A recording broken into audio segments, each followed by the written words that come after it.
মাঝে মাঝে জীবনে অতিরিক্ত চাপের কারণে আমরা ভেঙে পড়ি। আমরা সহজেই একেবারে ভেঙে পড়ি দুঃখ, হতাশায়, উদ্বেগ বা উৎকণ্ঠায়। এরকম হওয়া দোষের কিছু নয়, কিন্তু আমাদেরকে শিখতে হবে কিভাবে আল্লাহর কিতাবের মাধ্যমে এই কষ্টকর অভিজ্ঞতার সময় মানসিক শক্তি অর্জন করব। রাসূলুল্লাহ সাল্লাল্লাহু আলাইহি সাল্লাম যেসব কাজে নিজেকে ব্যস্ত রাখতেন তা ছিল দুই রকমের। এটা মনে রাখতে চেষ্টা করুন।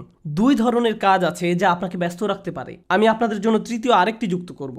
রাসূলুল্লাহ সাল্লাল্লাহু আলাইহি সাল্লাম হয় এমন কোনো কাজে নিজেকে ব্যস্ত রাখতেন যাতে আল্লাহকে খুশি করত, অথবা তিনি এমন কোনো কাজে ব্যস্ত থাকতেন যা আল্লাহর কোনো সৃষ্টির উপকার করত। তিনি হয় শুধু আল্লাহর জন্য কিছু করতেন, নামাজ পড়া, জিকির করা, এই কাজগুলো ছিল শুধু আল্লাহর জন্য, অথবা তিনি কাউকে সাহায্য করতেন, তিনি কাউকে পথ দেখাতেন, শিক্ষা দিতেন, এমনকি তিনি মানুষকে জীবিকা উপার্জনের জন্যও সাহায্য করতেন। এভাবে তিনি অন্য মানুষদের সব ধরনের সাহায্য করতেন।